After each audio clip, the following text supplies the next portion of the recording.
Ju një tjetër. Ka mbaruar ekselent në Vjenë, aty ku as vienezët nuk mbarojnë dot. Kjo nuk është mburja e një artiste, ky është fillimi i një operacioni inxhinierie sociale në mes të fermës VIP.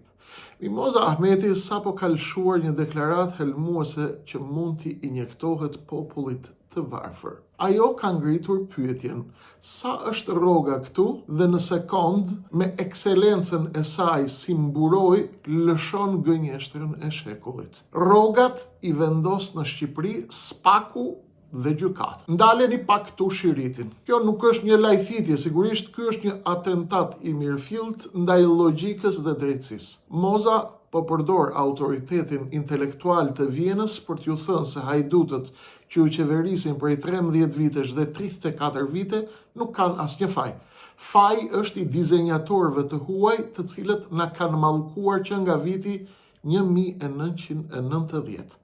Pra, të gjithë fajin për këtë që ka ndodhur në Shqipëri e kanë dizenjatorët e huaj, e kanë të huajt. Këta tanët nuk kanë asnjë lidhje me këtë. Ju e dini që unë nuk merrem as me Fermën, as me Big Brotherin, dhe as me showbizin dhe as me një histori të ngjashme. Merrem me këto pjesë të cilat kanë lidhje me inxhinierin psikosociale të popullit shqiptar për shkatrimin e tyre përfundimtar. Tani do t'ju bëj analizën, më dëgjoni me shumë kujdes. Ky që po bën zonja Ahmeti është një bypass i madh. Të transferosh fajin nga inceneratorët, kullat e Tiranës dhe vjedhja e hapur e popullit shqiptar tek dizenjatorët e huaj që marrin 17.000 euro në muaj, ndërsa vajza e saj flet për gjentilmenin Edi Rama që të rregullon pronat në SAUK. Moza ju thot se ju jeni të varfër sepse jeni dizenjuar nga të huajt që të jeni të varfër. Sot do ta zbërthejmë pak të lojë tinzare të mediave të Tiranës. Si po përdoret një artiste naive për t'ju bindur ju se hajdutët vendas janë mbrojtësit tuaj dhe se drejtësia e re është armiku që vendos pagat. Qëndroni këtu sepse kjo analizë do të gris maskën dhe do të shirë maskën e naivitetit që kërkon të ju të shpartalloheni përfundimisht. Mirë se vini në Fermën shqiptare, jo në atë që shihni në ekranin e Vision Plus. Mirë se vini në Fermën e madhe të Shqipërisë, ku roli i blegtorit dhe i bagtis është ndarë prej kohësh. Sot do ju flas për një nga operacionet më të rafinuara të manipulimit publik, rastin e naivitetit Mimoza Ahmeti. Pse heshta deri sot? Sepse kur flet për një figurë që shihet si infantile, e pafajshme dhe artiste e lirë, rrezikon të mos kuptohesh nga njerëzit. Por kur ky naivitet kthehet në një platformë politike që godet themelet e shtetit dhe amniston vjedhjen 34 vjeçare, heshtja bëhet bashkëfajsi. Moza nuk po bën art. Ajo po bën dizajnin e dorëzimit dhe të shpartallimit ton kolektiv për llogari të kastës. Reality show, fabrika e njeriu të ri pa identitet. Reality show-ut sot nuk janë rastësi dhe nuk janë thjesht për audiencë dhe klikime. Janë formate të shpërlarjes së trurit që prodhojnë modele sjelljeje.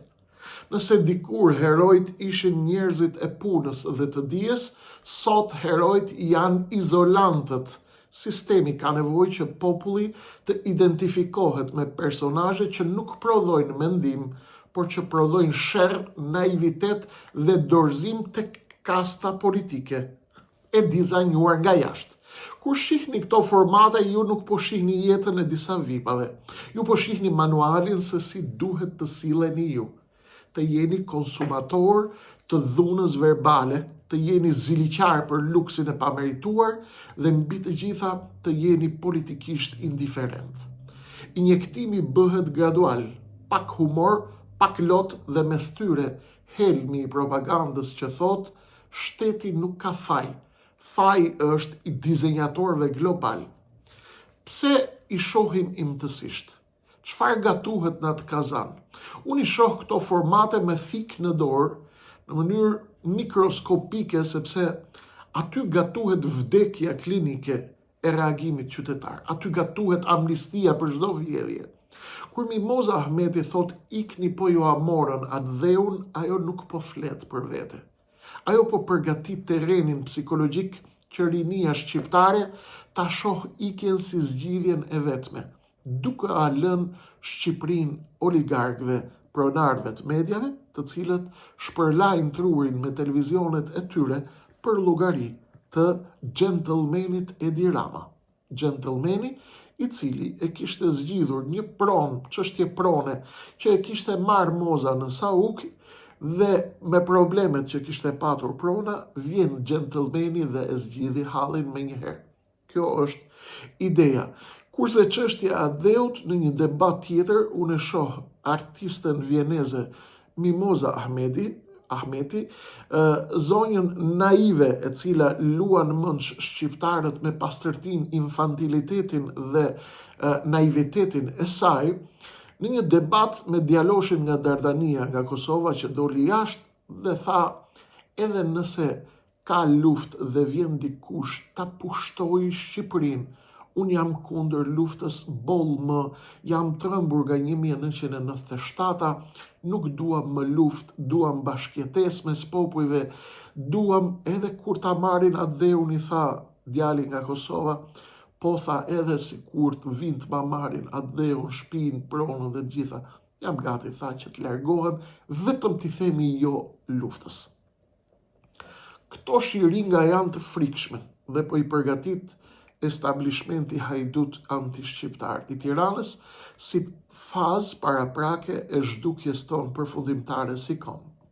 Për politikën, këto formate, vëllezër dhe motra, shqiptar janë anestezi, ndërsa ju që merreni me naivitetin e Mimoza Ahmetit, apo me debatet e veshura me skenar pas shpine, po ndahen detet e Shqipërisë, po jepin portet dhe po projektohen kullat e radhës. Është një shkëmbim i pisët, televizioni merr audiencë dhe mbrojtje nga qeveria, ndërsa qeveria merr një popull peng të hutuar, i cili admiron herojt e tij të re, herojt që i krijojnë mediat. Nga Arbana Osmani tek ferma cikli investitorëve strategjik, shihni me kujdes, shihni lëvizjet e emrave të mëdhenj. Arbana Osmani, figura që u identifikua me Big Brotherin e Vjollca Hoxhës, kalon tek ferma VIP e Tandulakut, por mos u mashtroni nga shkëlqimi i skenës. Pas tyre qëndrojnë biznese të frikshme, restorante, resurse luksoze dhe ambicje për të bërë pjesë e listës së investitorëve strategjik. Ky është rrethi i mbyllur që krijon paria imorale e Tiranës. Donald Veshaj, një djalë që fiton famë në reality show dhe papritur dëgjojmë se emri i tij lidhet me një prej kullave madhështore që do të dalë në Vlorë. Gaz paja nga humori portokallis në investitor strategjik për të bërë resorte në Bregdet. Çfarë po gatuhet? Pyetja është, a janë këta artist apo janë përfaqësues të një frontman të parave të pushtetit? Kur një artist apo gazetar bëhet investitor strategjik, ai nuk i përket më artit, ai i përket tepsisë së pushtetit. Ata përdoren si fytyra njerëzore për të mbuluar tjetërsimin e pronave publike me një mask që quhet art. Pronarët e medjave janë lojtarët, shërbëtorët e gentlemanit Edi Rama, Tandulaku i Vision Plusit nuk është thjesht pronar medjash.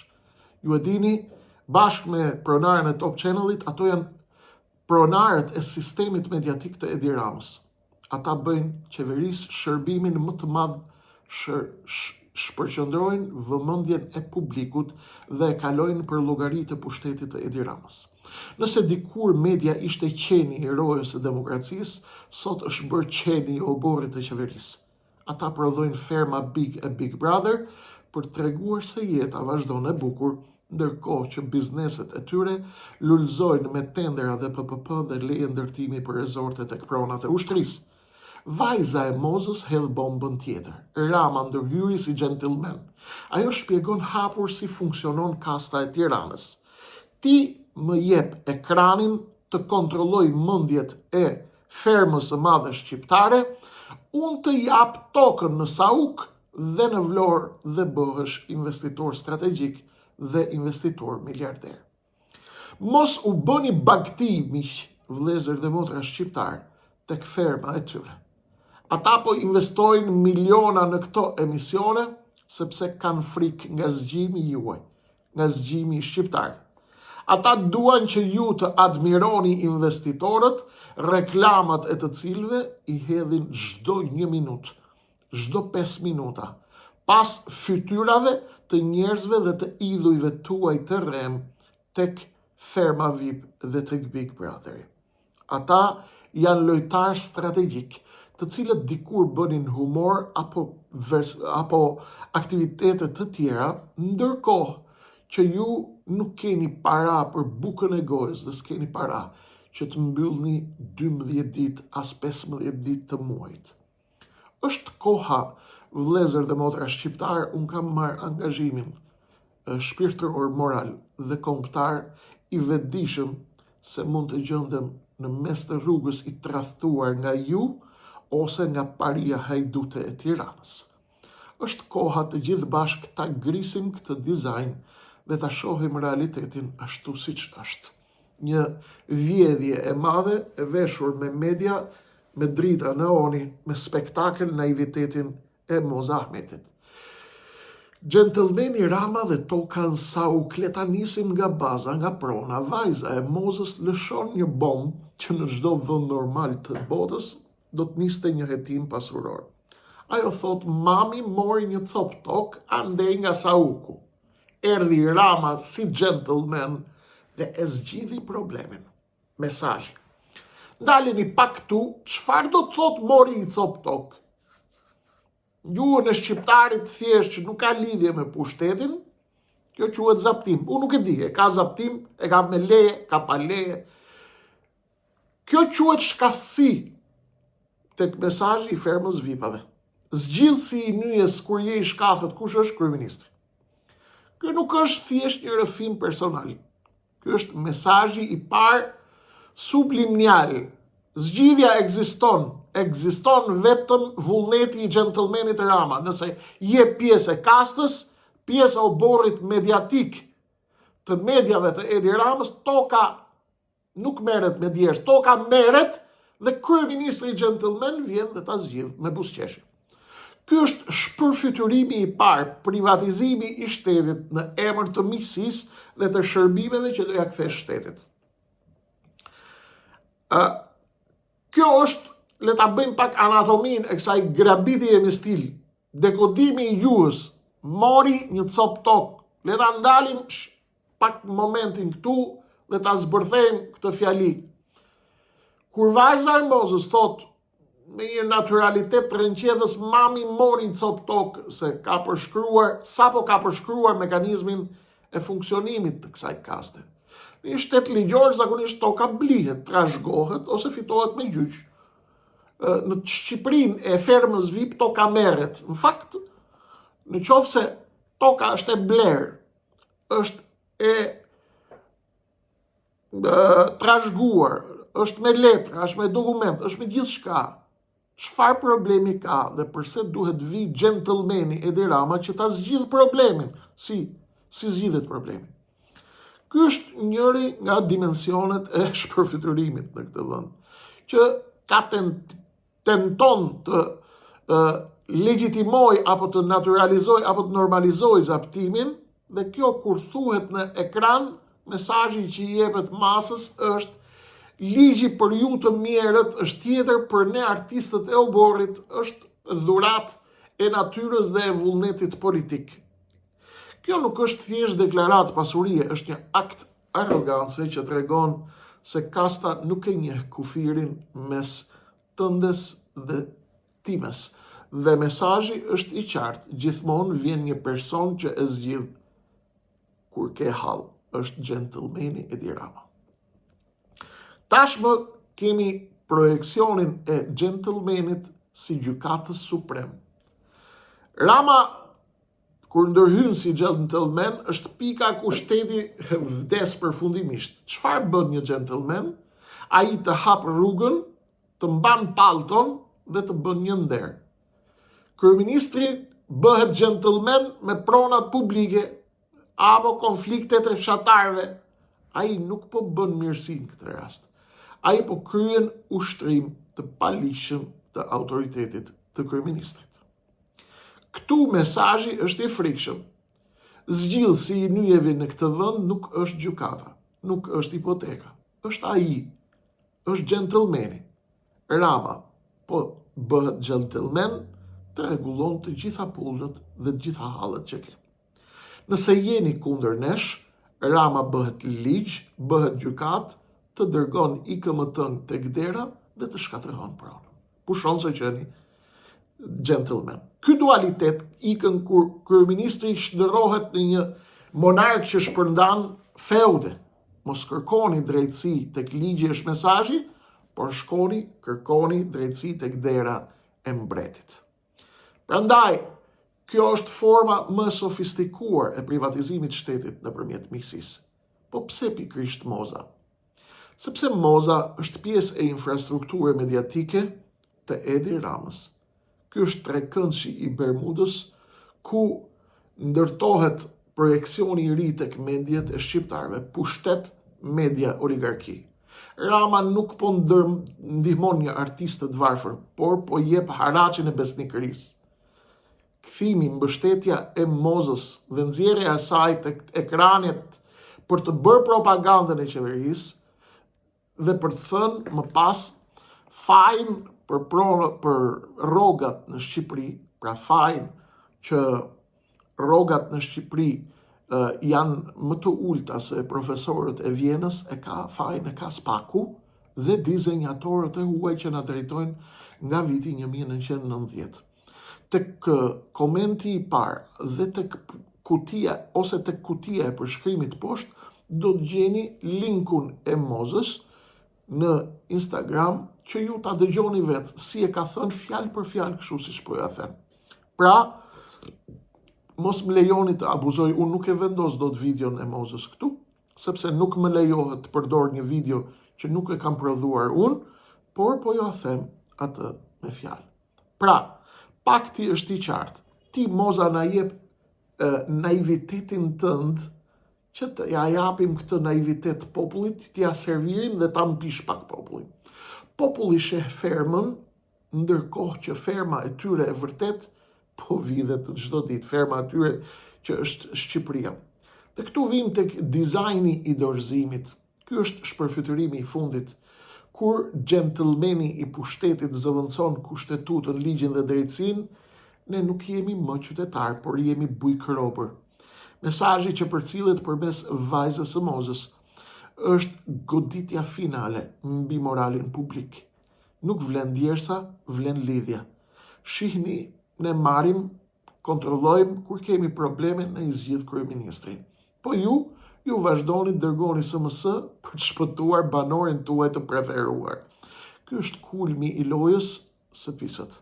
Të kthesh viktimën në tifoz të xhelatit të tij, që bën gentlemanin me parat dhe me pronat e të gjithëve ne dhe ju. Le të shkojmë pak tek sindroma e ekselencës dhe zhvlerësimi i intelektit që luan Mimoza me kujdes. Vazhdojmë me ligjërimin e Mozës me tekst. Çfarë thot ajo? Unë kam marru ekselent. Unë kam marru, thot, ekselent në Vjenë, atje që vjenezët se mbarojnë dot. Sa është rroga e një profesori në Vjenë, sa është këtu, pyet Moza. Ekselent ka marru unë, thot, kur u bë universiteti, 3 veta kishin marru ekselent. Unë dhe 2 të tjerë nga Vjena.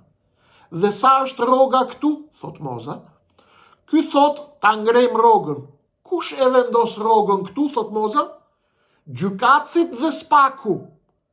Ata që bëjnë dizajnin. Ata bëjnë dizajnin, por këto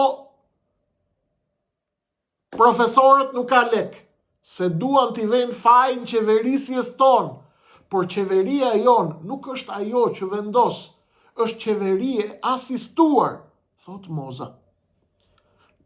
Spaku po i ve fajin qeverisë tonë, e cila i ve rrogat e ulta, së ç'lidhje ka Spaku me rrogat e di vetëm Moza, dëgjojeni tekstin. Dhe qeveria jonë, thot Moza, nuk ka faj, thot, sepse rrogat i vendos Spaku dhe dizenjatorët e huaj, të cilët na qeverisin prej 90-s deri tani, kujdes. Që prej 90-s e deri tani, thot Moza. Ku janë këto asistentët që marrin miliona lek këtu? Vetëm një person që kam njohur unë, thot Moza, që ka qenë për konsulencë bankash, merte 17.000 euro në muaj. Kam mbaruar ekselent në Vjenë dhe as vienezës mbarojnë dot. Kjo është poza e preferuar e pseudo-elitës tonë, kompleksi i superioritetit i kombinuar me një viktimizim të rem. Ajo pyet sa është rroga këtu dhe me njëherë gjen fajtorin. Jo qeverin që menaxhon taksat, jo korrupsionin që glabron buxhetin, por fajtori për rrogat Shqipëri është spaku dhe dizajnatorët e huaj. Kjo është mjeshtria e lojës së pisët. Moza përdor autoritetin e saj si intelektuale e Vjenës për të bindur shqiptarin e varfër se, çfarë po e bind shqiptarin me kujdes, qeveria nuk ka faj, se s'kan lek për profesorët. Fajin e kanë asistentët e huaj dhe spaku i cili i jep asistentëve të huaj 17.000 euro. Ne jemi një vend i asistuar që prej vitit 90, thot Moza, pra ne jemi një vend pa sovranitet, çdo gjë e bëjnë të huajt, nuk e bën qeveria. Moza po i thot popullit, mos e shihni vjedhjen që bëhet në Shqipëri, mos shihni hajdutët qeveritar. Është një strategji për te tyre, është strategji e vjetër, është dizenjatori i madh ai që i projekton këto. Dhe ky është operacion spektakolar bypass i transferimit të fajit nga hajduti tek asistenti i huaj. Dhe këtu është mitologjia e qeverisë asistuar. Mesazhi i Mozës është i qartë, ne nuk vjedhim se jemi të këqij, por sepse jemi të dizenjuar për të vjedhur nga të huajt prej vitit 1990.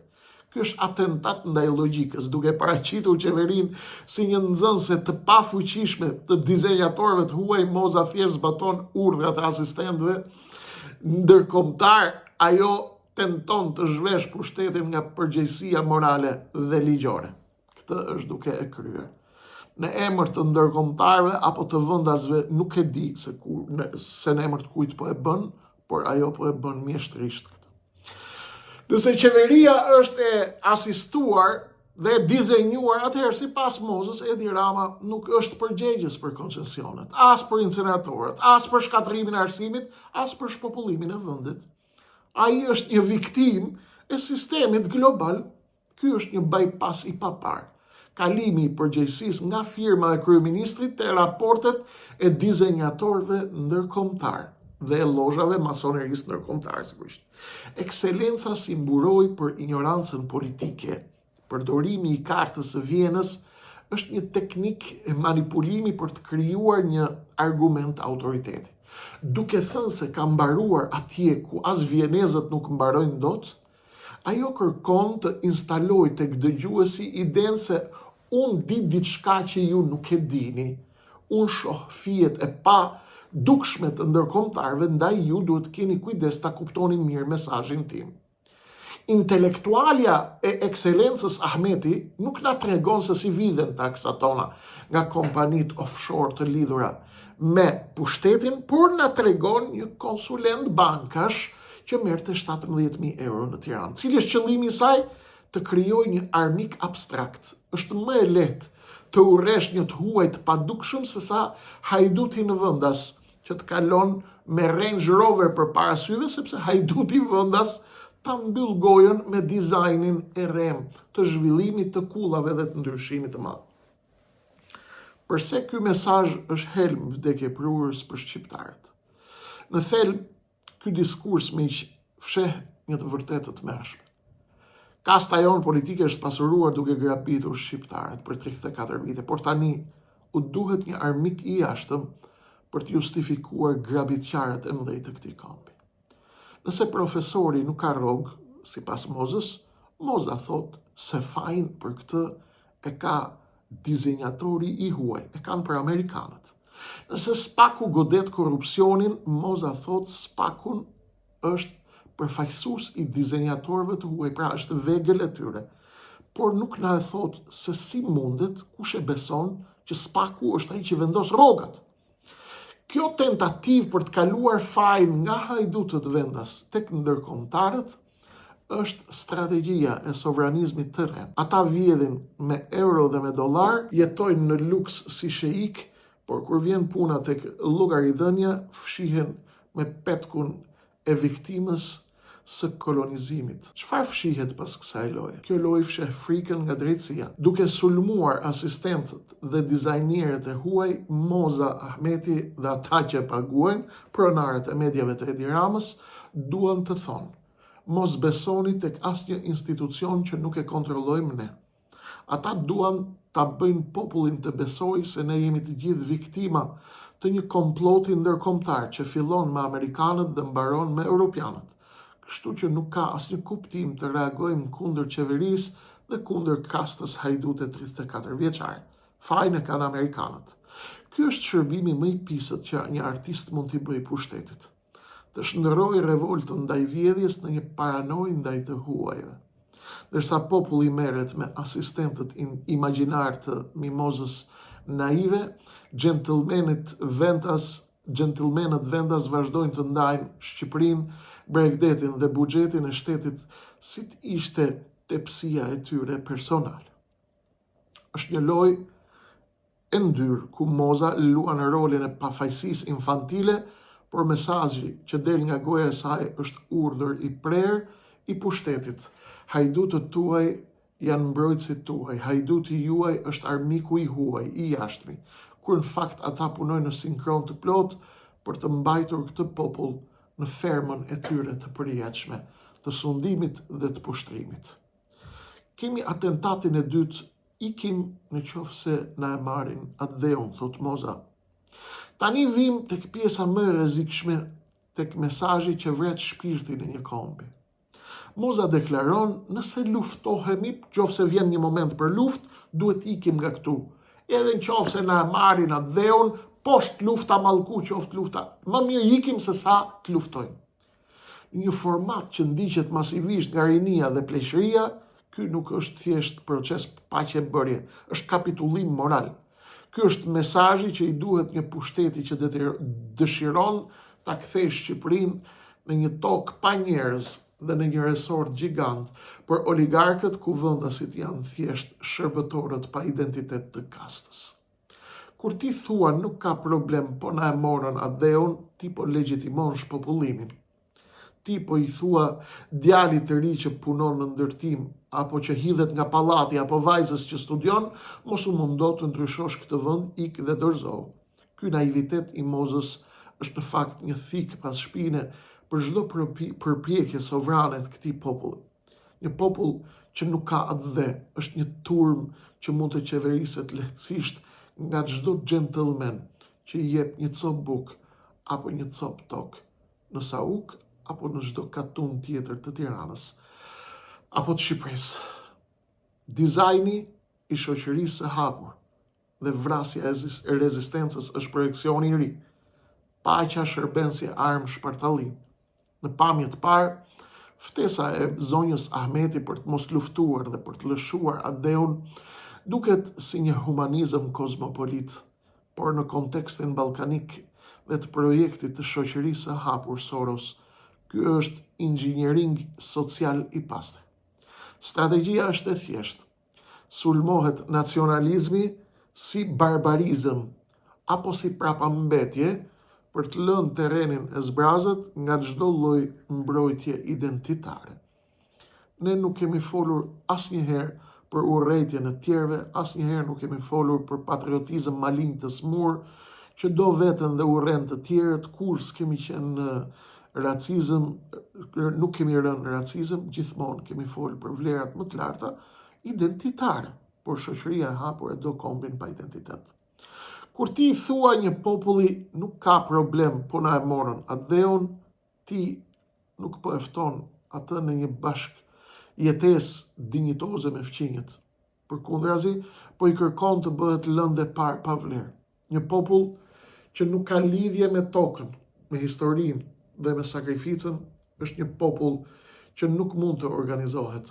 Dhe një popull që nuk mund të organizohet, nuk mund të kundërshtoj as oligarkun vendas, as projektet ndërkombëtare që kërkojnë ta kthejnë rajonin ton në një zonë tranziti pa sovranitet dhe në kontrollin e 10 njerëzve. Këtu nis projekti i shpartallimit të indit shqiptar në Ballkan. Ky mesazh godet direkt indin shqiptar që po përballet me presione të forta demografike dhe gjeopolitike tani që po riformatohet bota, duke përdorur platformën e një reality show me shikueshmëri maksimale. Ky helm i holl synon të thyej palcën kurrizore të rezistencës së këtij populli dhe të këtij kombi. Vrasja e indit është projekt. Nëse nuk ka atë, nuk ka nevojë për pronë, nuk ka nevojë për trashëgimi, nuk ka nevojë për familje të fortë, nuk ka nevojë për asgjë, ka nevojë vetëm për degenerim dhe shpërbërje. Dhe ky është projekti i dorëzimit të shoqërisë hapur. Në këtë formë të degraduar kërkojmë një njeri fluid, një nomad që lëviz atje ku e çon nevoja për mbijetesë, pa rrënjë, pa identitet, që mund të mbajë të lidhur me të drejtën e tij mbi tokë. Ky është projekti. Kjo është thika pas shpine që po dizenjohet. Ndërsa popujt e tjerë rreth nesh forcojnë pozitat, lobojnë dhe mbrojnë çdo milimetër katror të interesit të tyre kombëtar, intelektualët e shqyrë shqiptar të ekraneve predikojnë kapitullimin si virtyt. Kjo nuk është bashkëjetesë me popujt e Ballkanit. Kjo është vetvrasje e asistuar në fermën e lopëve. Shërbëtor pa identitet në rezortin e madh të Edi Ramës. Analiza mikroskopike na tregon se ky mesazh i shërben projektit të Shqipërisë si rezort. Çfarë i duhet një rezorti? I duhen shërbëtor sklever që nuk kanë pretendime politike, që nuk kanë ndjenjë pronësie mbi vendin dhe nuk revoltohen kur shohin se Bregdeti dhe malet e tyre u jepen investitorëve të afërt me gentlemenin. Ky është projekti. Kur Moza thot duhet të iki, ajo po i bën thirrje forcës aktive të kombit të mos bëj rezistencë, të largohen. Ky është thjesht emigrim ekonomik. Ky është në fakt një spastrim vullnetar. Ata duan t'ja bëjnë këtë shërbim qeverisë, pa patur shqetësimin e popullit që i kërkon qeverisë llogari për këtë shpopullim. Naturaliteti i naivitetit si mjet propagande, mjeshtria e këtij operacioni qëndron tek personazhi i Mozës. Por kur thot Moza, pra me atë stilin e saj prej naiveje, infantile, mesazhi kalon filtrat e mbrojtjes psikologjike. Njerëzit ndjehen të naturalizuar me një grua me një zonjë naive në dukje dhe han shiringën më kollaj. Kjo nuk është ftesë për paqe, është ftesë për zhdukje. Është pjesë e të njëjtit dizajn që i ka bërë bypass shtetit ligjor dhe që tani po kërkon t'i bëj bypass ekzistencës tonë si komb. Ata duan që ju të ikni. Ata duan që të mbeten vetëm ata zotër të fermës që quhet Shqipëri. Ndaj, kjo analizë nuk është thjesht për Mozën, por për skenarin e madh që po shkruhet për të ardhmen tonë. Një popull që e dorëzon atë dheun me një buzëqeshje televizive. Ky është sistemi i dizajnit dhe këta janë shërbëtorët e mediave. Financuesit e këtij teatri të madh, ju e dini kush janë. Moza nuk është aty në fermën VIP rastësisht. Ajo është në ekranin e Tandulakut dhe të Vision Plusit. Këta janë njerëz të cilët kanë afrimitet me krye shërbëtorin e shqiptarëve, kryeministrin e përkohshëm dhe krye gentlemenin Edi Rama. Ata e dinë që e vërteta e zhveshur e qeverisjes së tyre është e shëmtuar. Prandaj u duhet një maskot, u duhet një mimoza naive, infantile që bën si naive, që flet me gjuhë femërore dhe brenda asaj gjuhe përcjell thikat e forta helmuese. Spaku ka fajin për rrogat. A imagjinoni ku jemi? Atë dheu nuk vjen, nuk vlen, nuk ka një rëndësi që shkja dheu qenë këto histori me atë dhe. Ky është dizajni i vërtet që po përgatisin pronarët e vërtet të kësaj ferme. Fajin e kanë dizenjatorët e huaj. Na duan si banorët e fermës, të mbyllur duke u zënë, duke u shqyer për bukën e gojës dhe për titullin e madh 200.000 euroshin, të cilin e mban agai i madh për atë që do të shqyhet më fort dhe që do t'i kryejë detyrat e sistemit në mënyrë më fanatike. Dhe ky është momenti i zgjimit. Miqtë mi, mos u gënjeni nga pozat e artistëve rebele dhe naiv. Mimoza Ahmeti në atë format është një ushtar i rjeshtuar i propagandës. Kur ajo flet për paqë dhe ikje nga dheu, ajo po përgatit terrenin për dorëzimin ton dhe për dorëzimin tuaj përfundimtar. Spakun mund ta shpërlajmë nga mëngjesi deri në darkë, ta kritikojmë, por të thuash Spaku është fajtor për rrogat e bukës, ndërkohë që qeveria kontrollon çdo që ndark, është një mashtrim i trash. Të thuash mami mori tokën dhe Rama e rregulloi sepse është gentleman, është ftesë për t'i çuar të gjithë sytë e shpresës tek gentlemani Edi Rama. Shqipëria nuk është një ferm VIP. Ne nuk jemi imitues të protagonistëve që servirin kanalet e pushtetit. Ky është momenti për t'i parë gjërat në dritën e mikroskopit. Mos lejoni që helmi i paketuar me naivitet t'ju vras ndjenjën e reagimit shqiptar. Sepse në fund, kur ata të kenë marrë çdo copë toke andej nga Sauku, juve do t'ju mbetet vetëm këshilla e Mozës. Ikni sa nuk jeni vonë, sepse nuk ka ndonjë problem të madh. Unë them që ka problem. Dhe problemi fillon kur heshtim përpara këtij shpërfytyrimi të madh. Ju falenderoj për kohën tuaj të çmuar. Çojeni pjesës tjetër të shqiptarëve këtë mesazh nëse mendoni se ka ndonjë pikë vlere, dhe të gjithë ju të cilët doni të bashkoheni përpjekjeve tona për të ndalur zhdukjen e kësaj race dhe të këtij kombi, jeni të lutur të bashkoheni me ne tek linku të cilin do ta gjeni në kutinë e përshkrimit dhe në komentin e parë të pinuar. Rishihemi shpejt se zhvillimet makro në lojën e madhe ndërkombëtare do të jenë të mëdha dhe unë do të jem aty për t'ju analizuar gjithçka në kohë reale. Mirë dëgjofshim shpejt.